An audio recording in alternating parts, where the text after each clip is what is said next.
I'm standing in a town called DeNoon. This place was named after a man named J.D. Reymert, James DeNoon Reymert. And the Reymert mine, or the mines, were probably about a mile or two up this canyon here over here. And this place, DeNoon, is where where the smelter was, because it was closer to a water source, which is laughable out here. But I'm not sure that the true story or the full story of Mr. James DeNoon Reymert has ever been told. And in order to do that, I think we need to talk about the Knights of the Golden Circle, finally. So let's talk about James DeNoon Reymert and the KGC.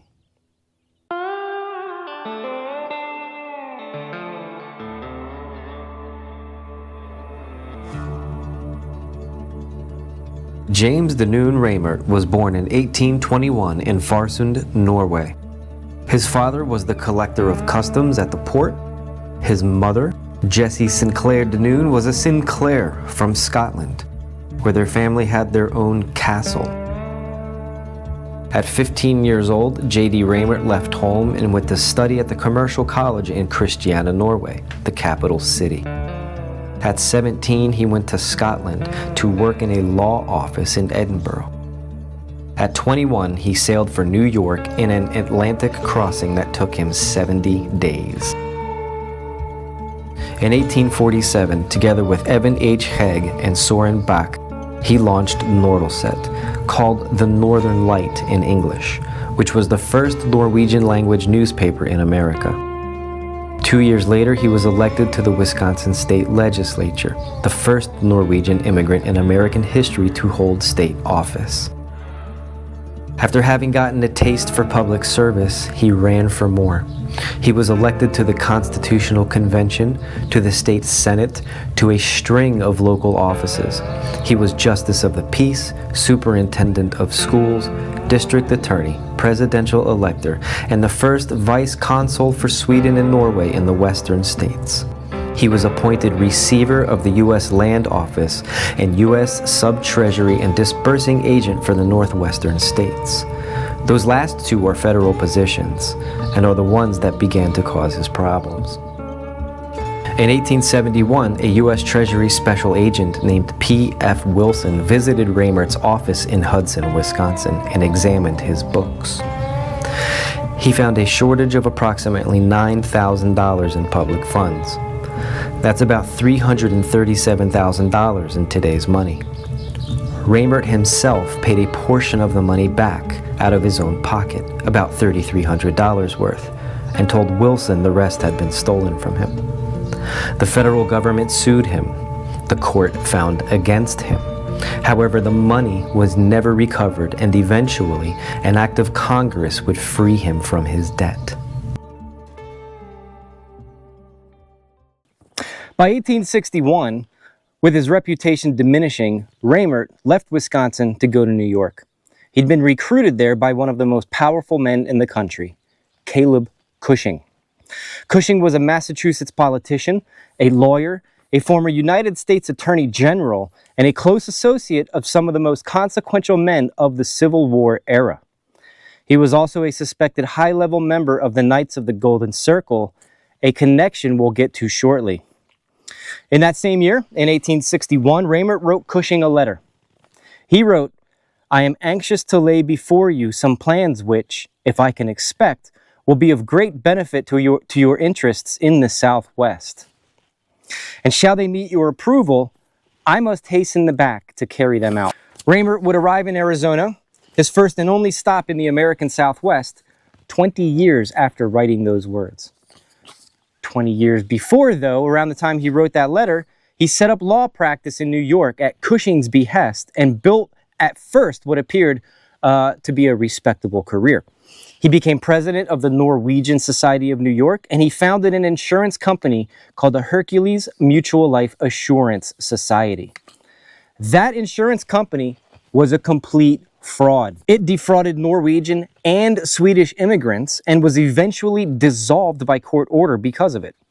By 1873, while being chased by an arrest warrant out of New York due to his fraudulent activities, including trying to defraud the U.S. government out of distillery tax money, Reymert fled to Chile. He spent years there, described later as engaged in mining and ranching on a large scale. Mining and ranching, keep that in mind. While there, Reymert wrote many letters to his nephew August. In one of them, JD made it clear that he felt like he was being tracked and that it was not safe for him to be moving around Chile, and it gave the impression that he was fearing for his life.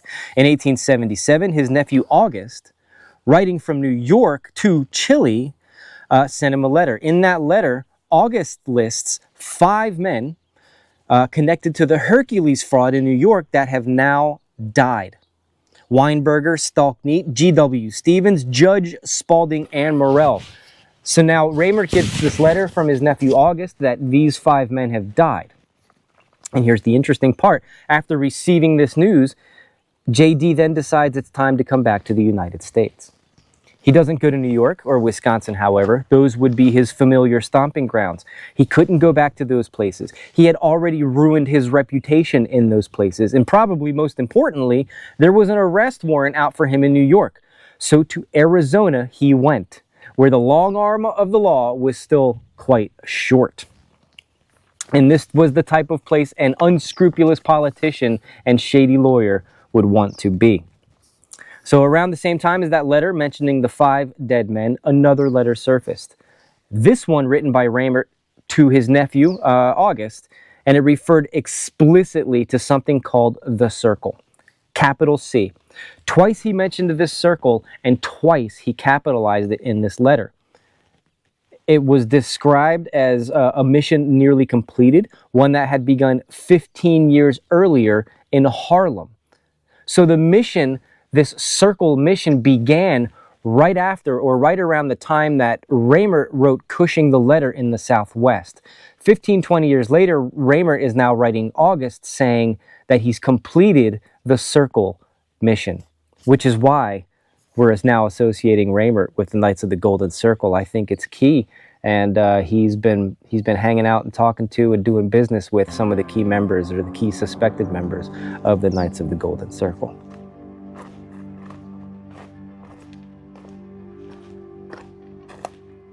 He arrived in Arizona in 1882. He settled in Florence, practiced the law, and began staking claims on a ledge of silver-bearing rock about 2 miles long in the hills to the north of town.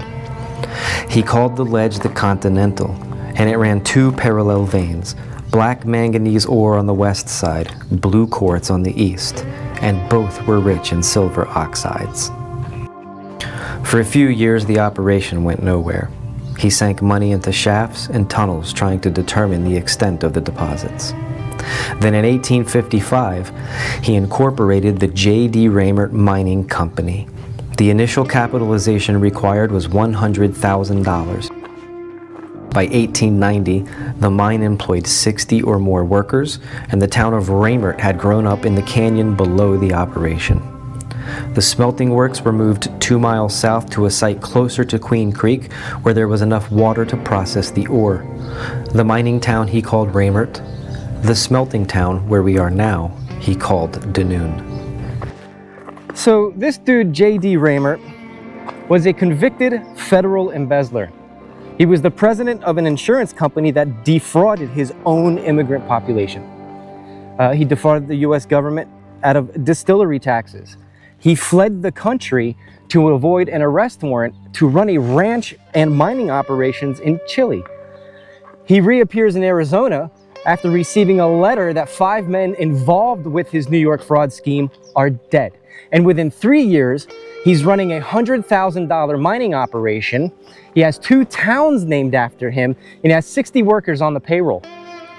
Where did all that capitalization come from? And how did he get to Chile to begin running ranches and mines? Like, he went to Chile and didn't start as a grunt worker. He went to Chile and went straight to the top to run the whole thing.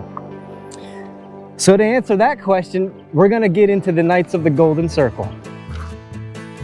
The Knights of the Golden Circle were founded in 1854 by a man named George Bickley, a Virginia-born physician and con artist operating out of Cincinnati. The name Knights of the Golden Circle came from his original vision, a geographic circle with Havana at its center, radiating outward to encompass the American South, Mexico, Central America, and the Caribbean, a vast slave-holding empire, economically and politically united under Southern control. The organization recruited heavily through the 1850s and into the Civil War years.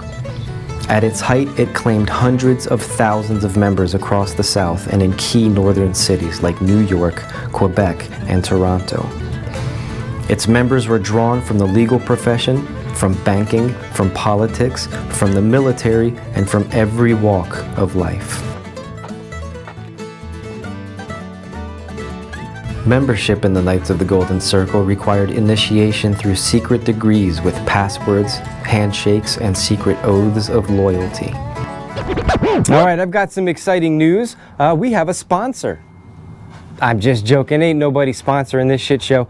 But I do have some books in the bookstore now. So go check out buriedexpectations.com if you want to support the channel. We've got Randy Bradford's excellent, well-researched book on the Lou map. So if you're interested in the Lou mystery, go check out that book. We also have probably one of the most scholarly and well put together modern day treasure hunting how-tos in Steve Clark's book called New Mexico Confidential. So go check those books out. And if you really do want to support the show, because we ain't got no sponsors, go check out the merch as well. We've got some pretty cool t-shirts up there. We've got all kinds of stuff. So go check out buriedexpectations.com. The KGC had 3 operational departments: military, financial, and the agriculture and mining department. That last department was responsible for securing land, resources, and economic infrastructure in the territories the KGC controlled or intended to control. In other words, the KGC had as part of their structure a specific department for agriculture, which includes ranching, and mining, which is exactly what Reymert was doing in Chile when he was on the land, running ranches and mining. After the Confederacy fell, the KGC didn't dissolve and die with it. It, of course, adapted. Historians who have examined the organization's later period have documented evidence that significant sums of money, gold and silver, treasury funds, currency, weapons, were moved, hidden, and held in reserve for a future that the organization's leadership believed was still coming. The mechanism for managing that money required people with legal training, political connections, and the ability to operate across state lines and international borders without attracting attention. James DeNoon Reymert had all of those things in spades as a lawyer, a former state and federal politician who could speak 5 languages. He had been the sub-treasury disbursing agent for the northwestern states. He had managed federal land office accounts. He had run an insurance company that moved money through immigrant communities. He had spent years in Chile, one of the most geographically isolated places in the Western Hemisphere, before reappearing in a remote Arizona mining district with capital that enabled him to open many mines. Man, I was trying to find some shade so I could close this thing out comfortably, but that ain't gonna happen today. There's no shade here. So James DeNoon Reymert was a federal disbursing agent who embezzled public funds. He was never made to pay them back due to a congressional act specifically for him. He was the architect of an insurance fraud that stole from his own immigrant community and left 5 men dead before he felt safe enough to return to the United States. He corresponded with Caleb Cushing about plans of great benefit to Cushing's interests in the Southwest 20 years before he actually made it to the Southwest. He ran ranching and mining operations in Chile while on the lam, which maps precisely onto the KGC's own internal department structure for agriculture and mining. He then reappears in Arizona with a slew of capital that he cannot account for and built 2 towns that still carry his name. Caleb Cushing himself was not simply just a powerful lawyer and politician. He was a doughface. He was a northerner who spent his entire career serving Southern interests. At the 1860 Democratic Convention, Caleb Cushing engineered the split of the Democratic ticket between Stephen Douglas and John Breckinridge. And without that split in the Democratic Party, Abraham Lincoln would have never been elected president. We would have never gone to war. So Cushing was and he did this on purpose. Cushing was a political maneuverer for the interests of the South. Not only that, Caleb Cushing was very close, from the same hometown close, with Albert Pike. And if anybody has studied the KGC, they know Albert Pike is the leader, let's say, of the KGC. There was no figure more associated with the KGC than Albert Pike, and him and Cushing were very, very close. They have a lot of correspondences between each other at the Library of Congress, which you can check out. So we've got Breckinridge, Cushing, Albert Pike, and James DeNoon Reymert, who built this town here. All of them are Freemasons. It should be mentioned, every single one of them. So even if they weren't closely related, they still called each other brother, if you know what I mean. Not only was Reymert close to some of the leadership of the KGC, his mining interests in Chile aligned directly with the internal KGC structure and how they ran things. And not only that, he came back with a whole bunch of capital. He had congressional acts enacted in his favor, so he wouldn't have to pay loans back, which kind of implies that he's got an in at Congress to write bills for him to get him out of trouble. And so what I'm saying is, I don't have an ID card for James D. Reymert in the KGC. But what I've noticed is his life, the way he lived once he got here, the stories that you read about him that are all full of fluff and make him seem like a superhero. But when you really dig behind the scenes, it looks like he's a KGC operative. It lines up too well. So I can't say that 100% sure, but I am almost positive, and I would bet that J.D. Reymert was an operative of the Knights of the Golden Circle. Holy sh**, that's a big B. Get the f*** out of here, dude. Whoa. No, thank you. Whew.